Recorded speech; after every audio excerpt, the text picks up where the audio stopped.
E diz assim o texto então: e para que eu não me soberbecesse com a grandeza das revelações, foi-me posto um espinho na carne, mensageiro de Satanás, para me esbofetear, a fim de que não me exalte.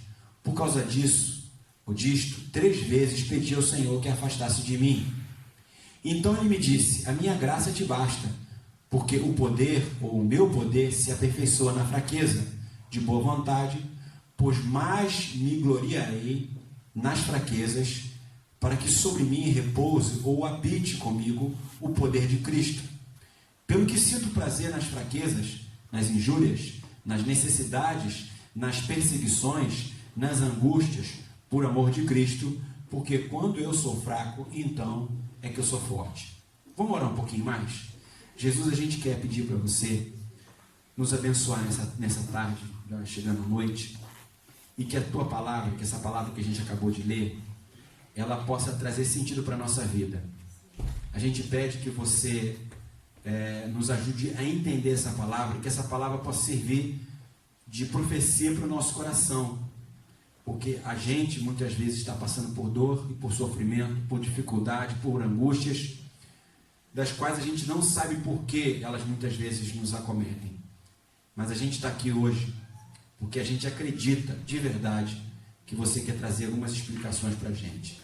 A gente pede que você abra os nossos ouvidos, a nossa mente, sobretudo o nosso coração, para que essa palavra possa entrar em nós e dar significado para a nossa vida. É o que a gente pede em nome de Jesus. Amém. Muito bem.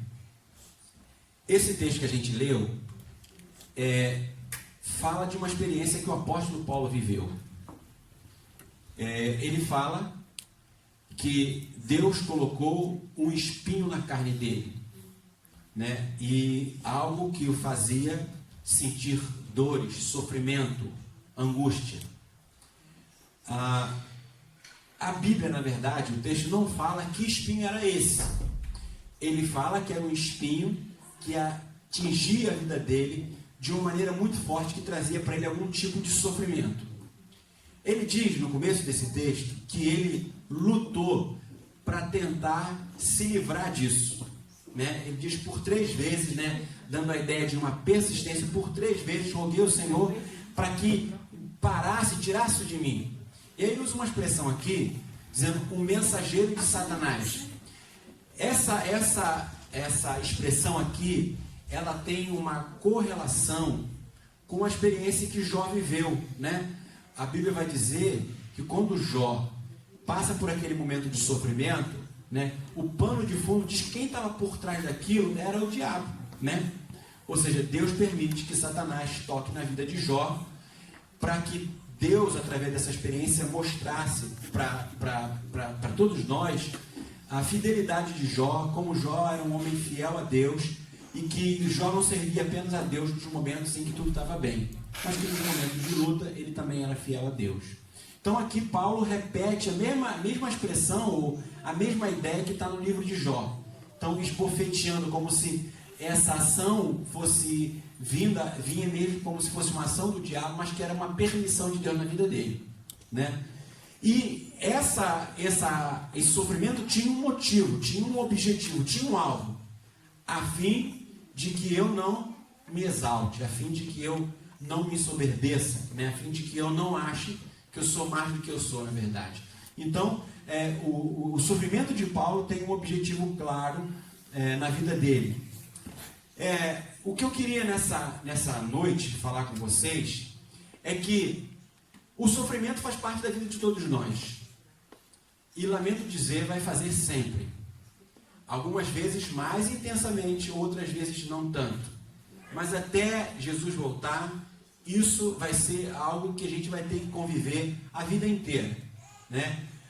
Jesus disse: no mundo tereis aflições, e a gente vai ter aflição, faz parte da vida. A pergunta é: o que a gente faz com isso, né?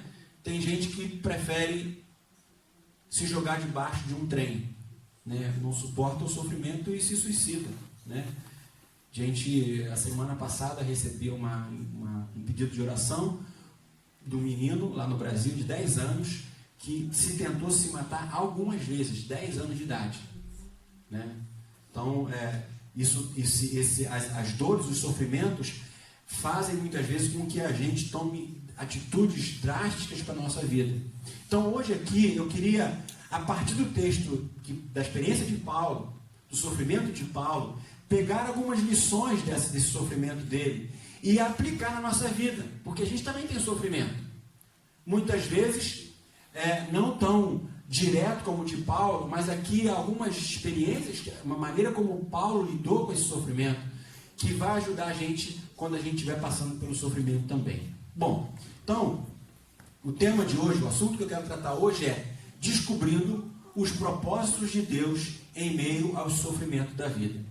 Quando o sofrimento atinge a gente, normalmente, a gente fica desorientado.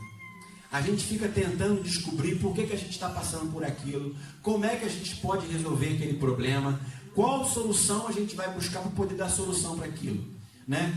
E muitas vezes a gente não percebe onde Deus está no meio disso tudo, porque Deus não fica alheio ao que a gente está vivendo. Deus não está, Ele não tira férias. Ó, nesse momento que eu estou sofrendo, eu acho que Deus tirou férias, né? Tem um filósofo alemão, né, muito conhecido, chamado Nietzsche, que ele escreveu um livro sobre a morte de Deus, né? Ele dizia que Deus havia morrido, porque o mundo estava passando por tanto sofrimento, tanta dor. Isso foi mais ou menos no século XIX, salvo engano, e ele falou assim: Deus só pode estar morto. Então ele escreveu um livro dizendo: Deus está morto. Recentemente lançaram um filme, né? Deus não está morto. Hã? Deus não está morto, né? E isso parece que é uma coisa que vai repercutindo ao longo da vida, né? A questão do sofrimento. Então, às vezes, a sensação que a gente tem quando a gente está sofrendo é que Deus morreu, né? Deus não pode estar vivo vendo eu passar por isso tudo. Mas a gente vai poder hoje ver um pouquinho como que a gente consegue perceber Deus em meio aos sofrimentos que a gente vive na vida. E talvez possa ser uma ajuda também para aqueles que a gente tem visto sofrer. Bom, então a primeira coisa que eu queria falar, que a gente precisa observar nisso é: como que a gente descobre Deus em meio aos nossos sofrimentos da vida? Primeiro, quando a gente passa a olhar para os nossos sofrimentos não como uma tortura, mas como um dispositivo de segurança espiritual. Alguém consegue reconhecer que aparelho é aquele ali? Um desfibrilador, né?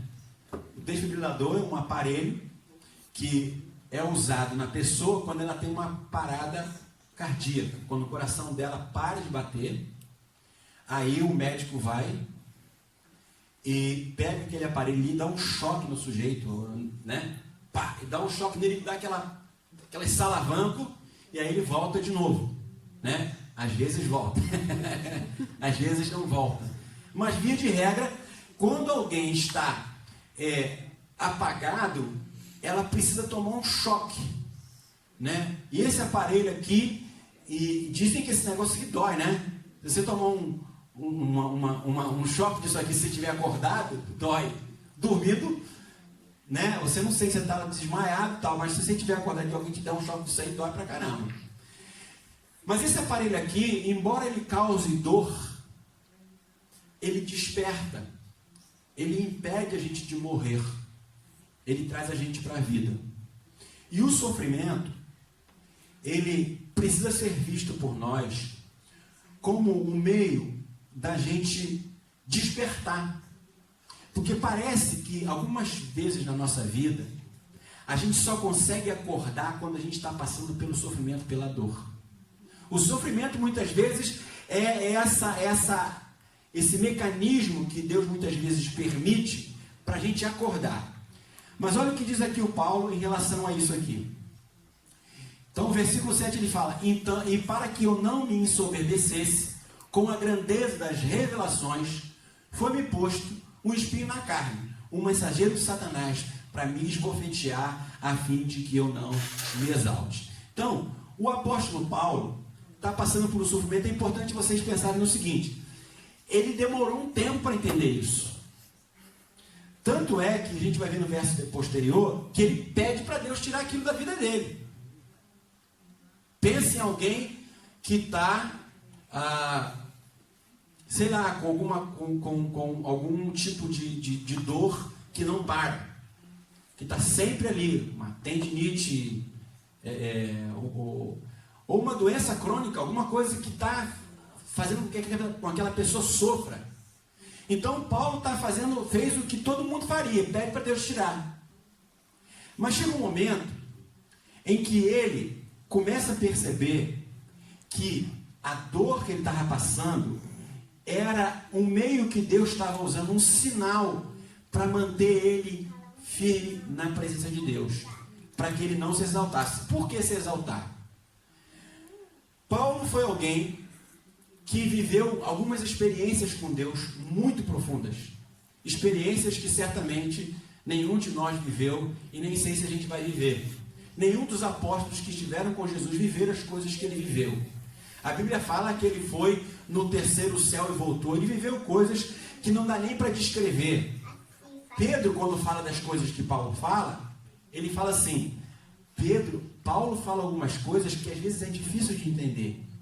Porque a coisa que Paulo fala é tão profunda, tão intensa, nem Pedro, que andou com Jesus, ele foi capaz de discernir as experiências que Paulo teve.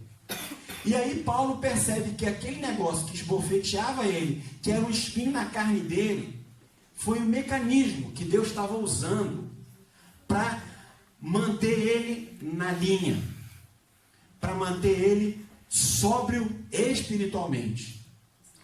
A gente sabe uma coisa interessante, né? Você quer conhecer alguém, o que você tem que fazer para conhecer essa pessoa? Dá poder para ela. Quer conhecer alguém? Dá poder para ela. Porque quando a gente recebe poder, a gente começa a achar que a gente é super-homem, né? E Paulo percebeu isso, que o sofrimento ali era um dispositivo para manter ele sóbrio diante de Deus. Então, quando a gente tem muito poder, quando a gente vive muitas experiências na vida, quando a gente muitas vezes consegue realizar muitos nossos sonhos e os nossos projetos, até pessoais, é importante a gente pensar nisso. A gente corre o risco de achar que a gente é melhor do que na verdade somos. Esse é um risco que muitas vezes a gente não se dá conta. Às vezes a gente quer ganhar o mundo, né? Quer abraçar o mundo, quer realizar tudo, mas a gente não se para pensar aonde nós poderíamos estar hoje se tudo que a gente desejou fazer, a gente estaria. Tudo que a gente desejou fazer, se nós tivéssemos realizado, aonde a gente estaria hoje? Você já parou para pensar nisso? Possivelmente, a maioria de nós não estaria aqui hoje. E aí, Deus, para frear a gente nesse negócio, põe alguns espetos na nossa vida, alguns percalços, para poder manter a gente, por amor a nós. Então, esse espinho serve como dispositivo. O Paulo fala assim, a fim de que eu não me exalte. Eu entendi que essa dor, que esse sofrimento que eu estou vivendo, que eu tenho passado, é para Deus me manter na linha. Então, eu quero dizer para você o seguinte, não olhe para a dificuldade, para as lutas que você tem vivido, como se Deus estivesse torturando você e não se importando com a tua dor. Mas isso muitas vezes é necessário para a gente se manter na linha com Ele. Então, o sofrimento servia de um alerta. Eu me lembrei de uma história quando estava preparando a mensagem. Sabe quando você vai escrevendo a mensagem, você vê algumas coisas na sua cabeça. E eu não sei quantos de vocês viram esse negócio. Eu vou ter que explicar porque o pessoal está traduzindo, eles não vão saber do que eu estou falando. Tem um talk show no Brasil de um sujeito chamado Danilo Gentili, né? Para os brasileiros lembrarem. E eu me lembro de um dia que eles estavam fazendo lá o programa, eles botaram uma tornozeleira elétrica no pé dele. E aí a tornozeleira tinha o objetivo do seguinte, o Danilo estava falando português muito errado. E aí, como ele estava fazendo, ele era apresentador, tem que falar bem o português, se estivesse aqui tinha que falar bem o alemão. E aí a brincadeira era a seguinte, Toda vez que ele falava uma palavra, uma conjugação, ou uma estrutura da língua portuguesa errada, alguém ia lá, apertava aquele negócio, dava um choque no pé dele. Você imagina, ele estava falando, estava conversando, de repente ele cometia um deslize. Aí, era o choque que alguém dava nele. Aí ele continua, aí chega uma hora que não, tira esse negócio de mim porque eu não aguento mais. Estava falando tanto errado, né? Tanta coisa errada que ele estava dando muito choque. Mas veja, o choque fazia ele olhar para a vida dele e ver que ele estava fazendo alguma coisa que não estava certo. Então ele ia, às vezes, chegava um momento que, quando ele ia falar, ele já falava mais pausadamente para não errar tanto a frase. Né? E isso de alguma forma ajudou ele. Obviamente que isso foi uma brincadeira que fizeram, né? Mas eu só estou dando um exemplo para dizer o seguinte: às vezes Deus bota na gente, ou permite que a gente use uma tornozeleira dessa, para a gente não perder o rumo da nossa vida. E isso não é para torturar a gente. Gente, a gente sabe que, infelizmente, muita gente deixa Deus em segundo plano. Né? E esse sofrimento, muitas vezes, é um instrumento que Deus usa para poder ajudar a gente a não esquecer quem a gente é, de que a gente não é nada do que a gente acha que é. A gente sabe disso, né? A gente que é estrangeiro, que vive aqui, a gente sabe que quando o estrangeiro chega aqui, ele vive aqui como se ele já fosse um europeu desde pequenininho, se esquece das suas raízes, de quem ele era, da simplicidade que ele vivia. Ele começa a achar mais do que ele é. E a gente tem que ter cuidado com isso, porque muitas vezes isso vai fazendo com que a gente perca a nossa identidade. Eu posso dizer para vocês com toda segurança, a maioria dos brasileiros que eu conheço aqui, quase todos, se não todos, tiveram alguma experiência com Deus e tinham algum tipo de relação com Deus. Estão aqui agora, não querem nem saber que Deus existe. Ou pelo menos vivem como se não quisesse. E o sofrimento, nessa hora, é muito importante. Eu vou dizer para vocês uma coisa, eu já falei isso uma vez, não gostaram muito disso não. Mas parece que a perseguição sempre foi o mecanismo mais eficaz de fazer as pessoas voltarem para Deus. Se a gente olhar para o Novo Testamento, lá no livro de Atos dos Apóstolos, você vai ver que a igreja cresce, a igreja floresce quando ela está passando pela perseguição. É no momento da dificuldade, da dor, que eles começavam a buscar, a clamar a Deus, a viver, tal. Então parece que esse negócio é meio sintomático. Então a experiência de Paulo aqui, no meu modo de ver, ela tem muito a ver com o que a gente vive. Então a primeira coisa é isso: não olhe para o sofrimento como sendo uma coisa de tortura, mas como um dispositivo de despertamento espiritual. Então, quando você estiver passando por sofrimento, você fala assim: talvez eu precise buscar mais a Deus, eu preciso estar mais junto do Senhor, eu preciso buscar mais o Senhor. E eu quero dizer para vocês uma coisa: quando alguém aparecer para você passando por dificuldade, não dá soluções que não seja Deus, porque muitas vezes o que ela está precisando é de Deus. Às vezes a gente dá soluções psicológicas para as pessoas, mas o que ela está precisando é voltar para Deus, olhar para Deus, né? A gente precisa ter cuidado com isso, porque o que eu fico percebendo é que parece que algumas pessoas, mesmo sofrendo, ainda não entenderam que talvez pode ser um sinal para elas olharem e fazer o caminho de volta. Segundo lugar, para que a gente possa descobrir Deus no meio do sofrimento, a gente precisa entender que, embora o sofrimento seja algo desconfortável, precisamos ter cuidado para que a nossa vida não gire em torno dele. Eu vou repetir. Embora o sofrimento seja algo desconfortável, a gente precisa ter cuidado para que a nossa vida não gire em torno dele, ou seja, do sofrimento. Olha o que diz o verso 8 e o verso 9, a parte A do verso 9, né? Por causa disto, 3 vezes pedi ao Senhor que afastasse de mim, que é o sofrimento, né? Então, ele me disse: a minha graça te basta, porque o poder se aperfeiçoa na fraqueza. Então veja bem, uma das coisas que a gente precisa ter cuidado é não deixar que as dificuldades e as lutas da nossa vida ganhem mais força do que deveria ganhar na nossa vida. Quando ele diz aqui 3 vezes pedi ao Senhor que afastasse de mim, dá uma ideia de persistência que eu falei. Ou seja, num determinado momento da vida de Paulo, o sofrimento começou a ganhar muita credibilidade e muito mais propaganda do que deveria ganhar. Ele começou a permitir que a vida dele começasse a viver em torno do sofrimento dele.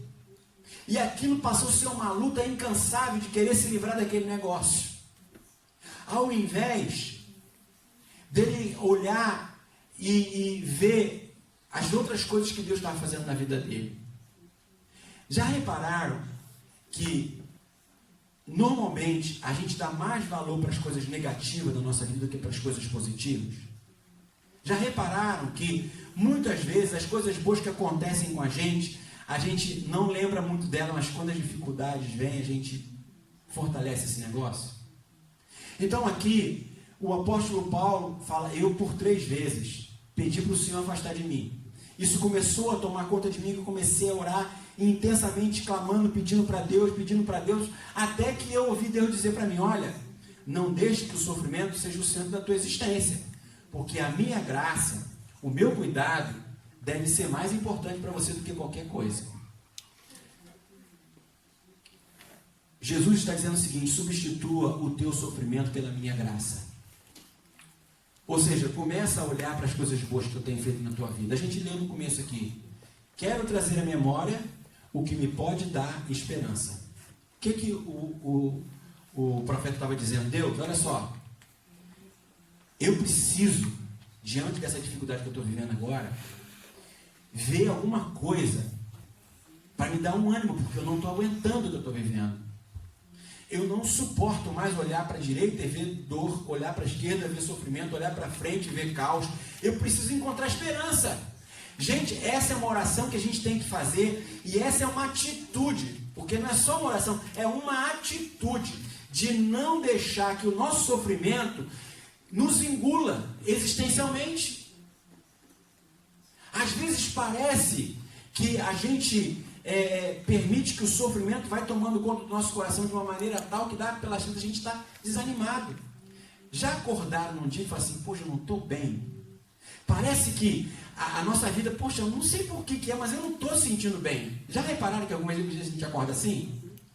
Não sei de onde foi, mas hoje eu não estou bem, não estou legal. E às vezes nós passamos o dia inteiro mal, sem saber porquê, e não tomamos uma atitude para mudar esse sentimento que muitas vezes toma conta do nosso coração. Não deixe que a sua vida gire em torno dos sofrimentos. A gente não precisa ignorar os sofrimentos, eles fazem parte da nossa vida, mas eles também não podem dominar a nossa vida. As lutas e os problemas não podem ser o centro da nossa existência. A graça de Deus, o amor de Deus, a misericórdia de Deus, o cuidado de Deus deve ser o centro da nossa existência. Eu tomei uma atitude há pouco tempo atrás. Vocês sabem que eu estou aqui e eu tenho visto que não é fácil ser pastor aqui, não é fácil não. Às vezes eu até me esqueço que eu sou pastor. Algumas vezes eu falo, será que eu sou pastor mesmo? Às vezes eu falo assim, estou gostando de dirigir, trabalhar no carro da empresa, está melhor do que ser pastor. E olha que eu não estou nem pastoreando, hein? De fato, assim, né? Muito vagamente. Mas eu decidi colocar no meu coração uma coisa. Eu falei, Marieta, eu não quero saber quantos estão dispostos a ouvir e a receber o que eu tenho para dizer. Eu vou continuar dizendo para quem quer ouvir. E uma hora, eu tenho certeza, em alguma circunstância, o Espírito Santo vai despertar o coração daqueles que precisam ser despertados. Então, é uma decisão. Porque se eu deixar, eu falo assim, gente, mas todo culto de um mesmo demorar, olha quantas pessoas tem aqui. Tem tanta que podia estar com 50. Mas eu quero vir para cá feliz com os que estiverem aqui. E esse é o propósito que eu coloquei no meu coração. Quarta-feira, né, tá lá Marcos e Holanda e Marieta. Quarta-feira estamos lá, se Deus quiser. Né? E assim, a gente é uma coisa que a gente tem que realmente fazer. Pô, não tem ninguém, mas cara, tem alguém que vem lá de Lins para cá. Eu acho que tem gente que é meio doido, né? Não é verdade, é porque São as circunstâncias, são os momentos. Então é só para dizer para você o seguinte, que a gente não pode deixar que o sofrimento tome conta do nosso coração, porque senão a gente vai adoecer. A gente está num país, num continente, gente, que o normal é isso. Essa frieza espiritual. A gente está remando contra a maré. E não sou eu que falo, não. Os pastores da Alemanha, da Áustria, eles falam, é difícil mesmo. É mole não. Vou contar para vocês uma coisa que eu não contei, que vocês não sabem. Há umas 3 semanas, ou um mês atrás, eu não lembro, a gente estava lá no gabinete conversando com o Peta. Eu e a Marieta, num dia muito difícil para nós, a gente estava muito, muito cansado, e a gente vê isso como batalha espiritual. A gente procura sempre nunca olhar para isso como pessoas. Pessoas são apenas instrumentos de um processo. É importante a gente dizer isso, Vou dar um exemplo aqui para vocês. Vocês lembram que o próprio Pedro emprestou a boca dele para Satanás para falar contra Jesus? Pedro, não precisa muita coisa. O cara que anda sobre as águas, Ele, uma hora, falou para Jesus: Jesus, tu és o Cristo, o Filho de Deus. Outra hora ele fala assim: Jesus, não vai para a cruz não, para quem você vai morrer na cruz? Isso é besteira. E aí Jesus fala assim para Pedro: arreda de mim, Satanás, porque você não pensa nas coisas dos homens, mas você não pensa nas coisas, você não pensa nas coisas de Deus, mas sim nas coisas dos homens.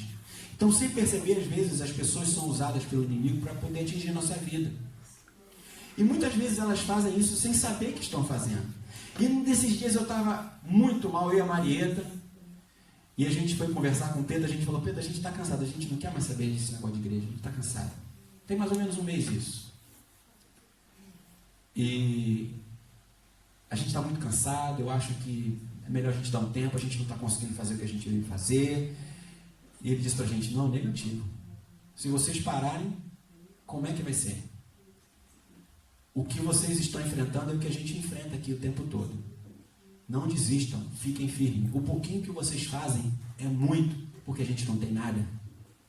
Então eu queria dizer para vocês o seguinte: estou dizendo para vocês aqui, porque eu acho que aqui a gente tem uma coisa de super-herói. Isso é uma grande besteira. Aqui a gente está vendo um exemplo de alguém que Deus teve que frear o coração dele. E a gente tem que o tempo inteiro ter cuidado com a nossa vida, para a gente não achar que a gente tem que ter essa ou aquela postura, porque fulano vai achar assim, vai achar, sabe? A gente tem que ser quem a gente é diante de Deus. E eu lembro que eu saí dali com meu coração motivado, porque eu estava determinado a uma coisa.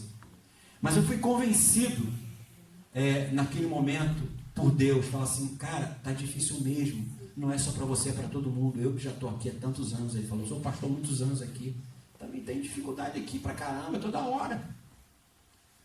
Então, o que eu queria dizer para vocês é o seguinte: não deixe que o sofrimento seja o centro da vida de vocês. Não deixe que o sofrimento assuma um lugar maior do que ele deve assumir, mas sim a graça e o amor de Deus na vida de vocês.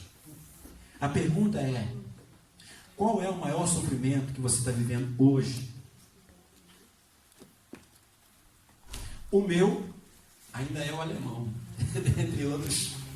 E a sensação que eu tenho é que esse vai ser um sofrimento que vai me perseguir durante muitos anos. Até Jesus voltar. É verdade. A sensação que a gente tem é que esse é um que a gente vai ter que aprender a conviver com ele, Mas sabe o que eu pensei quando eu escrevi sobre isso, veio isso à minha memória? Automaticamente eu creio no Espírito Santo fazendo isso, Que Deus chamou Moisés para tirar o povo do Egito. Então lá Moisés cuidando das ovelhinhas, sossegado no canto dele. Deus fala assim: Moisés, tu vai ter que voltar lá no Egito, lugar que ele nunca queria voltar, porque ele havia matado um egípcio, O lugar que ele nunca mais queria ir na vida dele era no Egito. E aí Deus falou: você vai ter que ir lá no Egito. Aí Moisés falou assim: mas eu não sei nem falar direito. O meu hebraico é horrível. Não era hebraico não. A gente não sabe, mas ele tinha um problema que impedia ele de falar direito. Então, a verdade é que Moisés foi um grande líder de Deus, mas ele teve problema para comunicar-se com o faraó e libertar o povo. Eu não sei falar. O que Deus disse para ele? Olha, não tem problema, eu sempre tenho outros meios.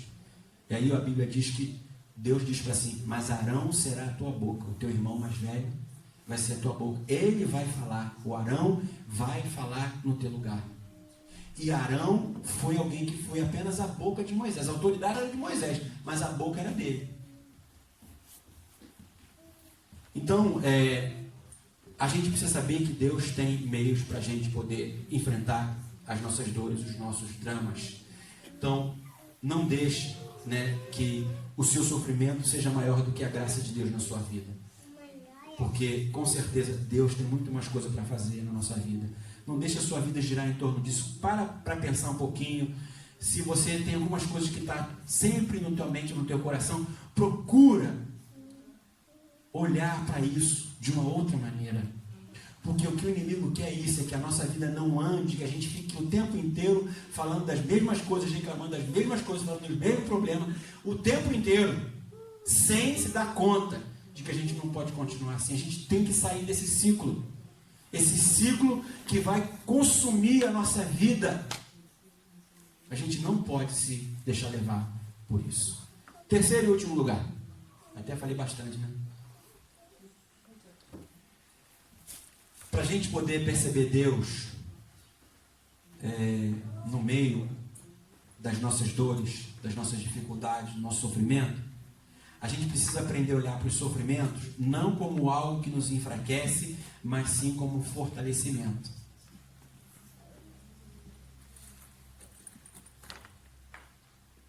Olha o que Paulo diz agora. Pelo que sinto prazer nas fraquezas, nas injúrias, nas necessidades, nas perseguições, nas angústias, por amor de Cristo, porque quando sou fraco, então é que eu sou forte. Olha que interessante. O texto começa dizendo que Paulo estava sofrendo com aquele negócio de uma maneira muito profunda. E depois o texto vai dizer que Paulo pediu para Deus tirar aquele negócio da vida dele. Agora, ele ri com o sofrimento. Ele diz, pelo que eu sinto prazer nas fraquezas, nas injúrias, nas necessidades, nas perseguições, nas angústias. Ele vai aqui classificando cada área de sofrimento dele. No momento que ele se sente incapaz de fazer alguma coisa, que ele se sente limitado para exercitar uma determinada tarefa, no momento em que as pessoas começam a falar mal dele, a fazer fofoca dele, no momento em que ele está passando privação, ele não tem sustento financeiro, material, no momento em que ele está sendo perseguido por pessoas que estão tentando matar ele, no momento em que ele está vivendo coisas que ele não sabe nem o que é, mas que a alma dele está profundamente entristecida, ele diz, por Cristo, por causa da missão que eu tenho, por causa do chamado que eu recebi de Deus, eu agora me sinto forte. Porque quando a fraqueza me atinge, Deus me renova com uma força que eu não sei de onde vem. Só pode vir de Deus. É muito bonito esse texto aí, porque Paulo começa a mudar o discurso dele. Aquilo que ele tentou se livrar no início, aquilo que ele pedia para Deus não deixar mais a vida dele ser acometida, agora ele usa aquilo como meio de se gloriar. Dizer, o sofrimento agora não maltrata mais ele. Ele consegue lidar com o sofrimento. Por quê? Porque Cristo passa a ser o centro, por amor de Cristo. Ou seja, ele canaliza toda aquela dor para a missão que ele tem em Jesus Cristo. O sofrimento deixou de ser um inimigo de Paulo e se torna um aliado. É exatamente isso. Ele pega o sofrimento, como diz outro, faz uma sopa, né? E depois come tudo. Ele pega o sofrimento e faz o sofrimento dele um aliado. Porque ele descobre que através do sofrimento, ele está vendo o cuidado de Deus. Deus está fazendo com que ele veja a vida de outra maneira. E veja se não é isso que acontece com Jó. A gente conhece a história de Jó, né? Perdeu todos os filhos de uma única vez, perdeu todos os bens de uma única vez, perdeu todos os amigos de uma única vez, perdeu a comunhão com Deus sem saber por quê. Só porque ele era justo, reto e íntegro diante de Deus. Só por isso que ele perdeu.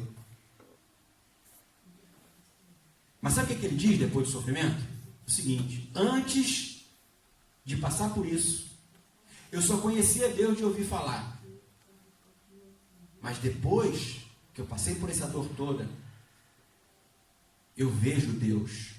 Eu me relaciono com Deus como nunca me relacionei na minha vida. Eu quero dizer para você uma coisa. Olhe para o seu sofrimento como um meio de aproximar você de Deus, de você viver algumas experiências com Deus que você ainda não viveu. Para fazer com que você experimente algo de Deus que você ainda não experimentou. Talvez você até conheça Deus, mas não no nível que Ele quer que você conheça Ele. É isso que eu tenho pensado em relação à minha vida. E olha que eu já passei alguns sofrimentos. Mas o que esse texto nos ensina é que a gente precisa olhar para o sofrimento não como algo que enfraquece, mas que nos fortalece. A pergunta é: de que maneira o sofrimento pode servir para fortalecer sua vida? Você já parou para pensar nisso?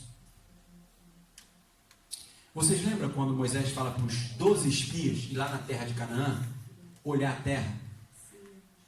Ele fala assim: vai na terra e olha o que tem nessa terra que é de vocês por herança. O que acontece nessa entrada da terra? 10 espias dos 12 só conseguem ver os problemas que eles teriam que enfrentar lá.